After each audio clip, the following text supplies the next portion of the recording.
All right, and we are back here on the GSMC Football Podcast. And for the third part of the show, we're going to now get into talking about the Steelers Ravens game from yesterday.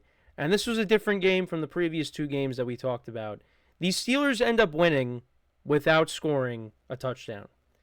They won off of good defense, Chris Boswell, and the Ravens just kicking themselves with some of the things that happened.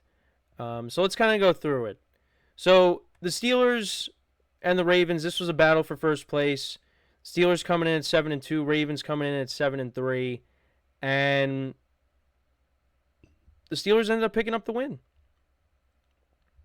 And right away to start off the game, Derrick Henry fumbles. The Ravens get the ball to start the game, and Derrick Henry fumbles. And he slammed his helmet down, on the sidelines, was not happy about it. And he had a quiet day. Did score a touchdown, of course, because that's what he does every week. There's not one game this year where he hasn't scored a touchdown. It's been every week. He's an automatic touchdown. For you bettors out there, that's free money because that's all he does. But yeah, he right away, Ravens fumble, and the Steelers capitalize with a field goal. Chris Boswell kicks his first field goal of the day from 32 yards out. Then the Ravens get the ball back, and they go 3-and-out very quickly. Steelers, they go 3-and-out. And then the Ravens get the ball. They're driving. You have Lamar Jackson connecting with Isaiah Likely for 42 yards. They get down to the Steelers' 29, and Justin Tucker misses a 47-yard field goal. And, he kind of costed them in this game because he missed a couple of field goals. Then the Steelers, they turned it over on downs. They went for it on 4th and 1 from their own 46. And Russell Wilson ended up getting stuffed. And then Najee Harris ended up getting stuffed as well. But the Ravens didn't capitalize on it. They got down to the Steelers' 32, and Justin Tucker misses another field goal. And then the Steelers punted, and then the Ravens punted, and then the Steelers, they go 10 plays, 50 yards, and Boswell kicks his second field goal of the day, a 52-yarder. More punts, and then the Ravens, they go ahead. They went 6 plays, 80 yards, and Derrick Henry from 1 yard out scores a touchdown. That was set up by a 31-yard run by Henry, 18 yards by Lamar Jackson to Isaiah Likely. Then the Steelers punted, and then the Ravens fumbled again. Isaiah Likely ended up fumbling. It was recovered by Patrick Queen. He caused it. The former Baltimore Raven. You had a couple of revenge matchups. You had Patrick Queen going up against the Ravens, and then you had Deontay Johnson going up against the Steelers. There was an unsportsmanlike conduct penalty on both sides on that play. There was a little bit of a fight there. But then that later led to another Boswell field goal from 32 yards out. So the Steelers were up 9-7. Then they kicked a field goal to start off the second half. Boswell, a 57-yard field goal. It was 4th and 1 from the 39 of the Ravens. But they elected to trust their kicker, and he came through. Justin Tucker actually answered with a field goal of his own. This was a 54-yarder, so he makes that. So that made it 12-10 Ravens. And then you had the Steelers answer with another field goal drive. That was set up by a 37-yard reception by George Pickens. And then Boswell from 27 yards out kicks a field goal to make it 15-10. Ravens then punted. Then you had back-to-back interceptions. Russell Wilson threw a pick. This was a bad one. This was in the red zone. This was on 3rd and goal. And he's trying to hit Darnell Washington. Ends up getting picked off by Marlon Humphrey. I don't know what he was doing. I don't know if he was trying to throw it away, but he should have just... He should not have thrown that ball. And that could have been costly. But then the Ravens then throw a pick. This was interesting because Lamar Jackson hits Justice Hill, but then it gets ripped away from him. And it gets picked off. And the Steelers get the ball back. And that ended up being huge because you had a couple of penalties on this drive. Well, one of them was on the Ravens. They had too many men on the field. And then Connor Hayward was charged with a false start. But you had Russell Wilson connecting with Darnell Washington for a big gain on 3rd and 7 for 17 yards. They get down to the Ravens 32, and Boswell kicks yet another field goal.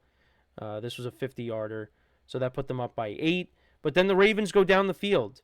There was a big drop on this drive. I mean, the Ravens ended up scoring, but Zay Flowers ends up dropping a pass that I thought, he could have went for a while on that. But again, they still ended up scoring. You had 11 yards to Rashad Bateman on 3rd and 10, another 11 to Isaiah Likely, a big gain on 3rd and 9 to Justice Hill. This was for 22 yards, then another 8 to Tylan Wallace, and then Zay Flowers makes up for it. He catches a 16-yard touchdown from Lamar Jackson. And what was interesting on the 2-point conversion, right? Derrick Henry's not on the field. They try, the run with Lamar Jackson. He runs to the left, and they end up stopping him short of the goal line, or a little bit more than that. But still, why is Derrick Henry not on the field for that play? Because, you have him on the field, the Steelers are going to be like, are they going to hand it off? Is Lamar going to keep it? What's going to happen?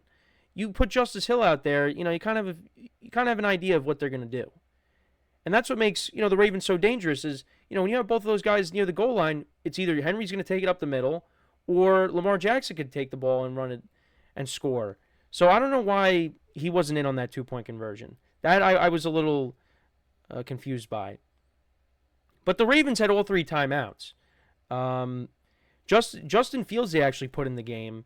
And on 2nd and 10, so they don't get any yards on 1st and 10. They give the ball to Fields. They put him in the game. And he scrambles for 9 yards, but he slides just short of the first down marker. Which, he could have kept going. He would have picked it up very easily. But I guess he just didn't realize where it was. Thought he picked it up. But then they ended up getting it on 3rd and 1. Najee Harris, he picks up the first down. And the Steelers end up picking up the win. They're 8-2. Ravens dropped to 7-4. Russell Wilson was not great in this game. He went 23 of 36 for 205 yards, no touchdowns, 1 interception. Najee Harris had 63 yards on the ground. Jaylen Warren had 41 yards on the ground. Justin Fields had 2 rushes for 17 yards. George Pickens, their leading receiver, no surprise there. 8 receptions for 89 yards. Darnell Washington had 2 for 42. Couple of fumble recoveries by Deshaun Elliott and Patrick Queen. The Steelers' defense, 2 sacks of Lamar Jackson. And then for the Ravens, Lamar Jackson, 16 of 33, 207 yards, 1 touchdown, 1 interception. Derrick Henry, 65 yards on the ground and a touchdown. Isaiah Likely had 4 for 75. Zay Flowers, 2 for 39 and a touchdown. Rashad Bateman, 2 for 30. Ravens defense had 4 sacks on the day, but they can't pick up the win. They had a lot of missed opportunities in this game, and they fall to 7-4. Steelers are 8-2. And yeah, right now, they got a little bit of a hold on the division lead. They're 1.5 games up on the Ravens in the North, and this is the tough part of their schedule. And so far, they've done a good job. They beat the Commanders last week, who are a good team, although many people might look at them as a little bit fraudulent now. They beat the Ravens, and now you got the Browns coming up this Thursday on a short week, which I think they could win that game, but we'll have to wait and see. It's, again, divisional game, and it's still going to be tough. That's in Cleveland. You still got the Bengals twice, but, got to like what the Steelers are doing right now. They are Mike Tomlin and that team, they're going to finish once again with the winning record. Mike Tomlin will not have a losing season here. It's not going to happen. The Steelers are going to win a couple more games here, or more than that. I mean, this is the tough part of their schedule. Right now, you could look at them at getting maybe like 11 wins. But we'll see. This was a big win for them. But the Ravens, I mean, Justin Tucker missing those field goals. There were points that were left out there in this game, but credit to the Steelers. They pick up a huge win. Again, we kind of questioned the move by the Steelers to go back to Russell Wilson, but he hasn't lost a game yet. Now, he wasn't great yesterday. They won in spite of him, but they did just enough to win. And I thought with the Ravens secondary and how it's struggled this year, their pass defense has not been great. I thought maybe the Steelers could take advantage of that, but they really didn't. Because it's funny how the Ravens defense is really good against the run, but they struggle against the pass. And this was a very good unit last year, but they were good yesterday. They were good enough to win. I mean, the Steelers, they kicked 6 field goals. So you got to give credit to Chris Boswell. I mean, he's been unbelievable this year. He's been the best kicker, one of the best kickers this year. He's definitely been the best kicker in fantasy, one of the best kickers. So, Justin Tucker, though, there's some conversations that are being had about him and what the Ravens should do with him because he has not been great this year, and it's unfortunate because he's arguably the greatest kicker of all time, but it just happens, you know. The consistency is not there because I mean, he made a 54-yarder yesterday. He still got it. It's just like I said, the consistency for some reason is just not there.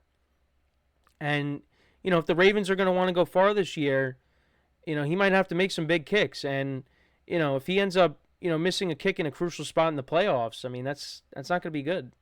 So the Ravens are going to have some conversations about that going forward. I mean, I don't think anything's going to come about it because he has the track record. And like I said, it's still there. He can still make 50-plus yards. It's just there's some that he misses. And there's some, within 50 yards, within 40 yards that he has missed. So, and it proved costly yesterday. So, but the Steelers, I mean, they just continue to find ways to win games.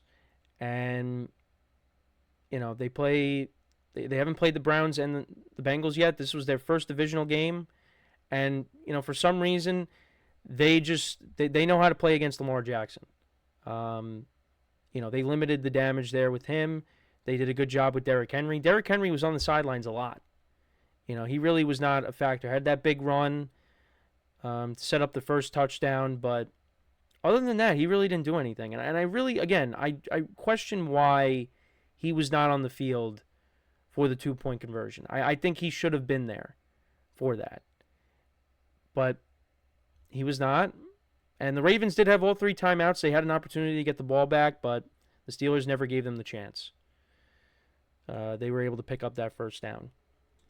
That's back-to-back weeks now that the Steelers needed to pick up a first down and not give the ball back to the opponent, and they were able to do it. Now, Commanders was a little bit different. They got the Commanders to jump. Here, they were able to pick up the first down on their own with the Najee Harris run, and also I thought putting in Fields was smart because Russell Wilson, he's not the same runner like he used to be. So I thought doing that was smart because once they put Fields in, he's going to be the one to take off with it, and he did. It's just he slid a little bit short of the first down marker, which, I mean, if the Steelers don't pick up that first down and they end up losing the game, that you point to that play as the reason why they lost. But you could also say they didn't score any touchdowns in this game. And the Steelers have won games in the past where they kicked 6 field goals. Boswell was the kicker in the divisional round against the Chiefs when they won 18 to I think it was the same score. What was it? Was it 18-16 or 18-10? He kicked 6 field goals in that game, and that was with Big Ben and Le'Veon Bell and Antonio Brown. So Boswell has a habit of kicking a bunch of field goals and leading the Steelers to a win. So yeah, they pick up the win. That was huge. Yeah, that was the same score, 18-16. That was back in 2017, January of 2017. So nothing new to him. But yeah, give the Steelers credit, man. They just continue to win games, and the Ravens. Look, I'm not worried about them, but they had some missed opportunities. So, and they'll get their chance at redemption against the Steelers later on in the year. So, but yeah, let me know what you guys think about this game. What were your takeaways from it? Let me know in the comments. So we are going to take our next break. When we come back, we will talk about the NFC North matchup between the Bears and the Packers. The Packers winning on a blocked field goal. So back-to-back weeks, teams win on blocked field goals. So we'll get into that when we return from our next break. So with that being said, stick around, and we'll be right back here on the GSMC Football Podcast.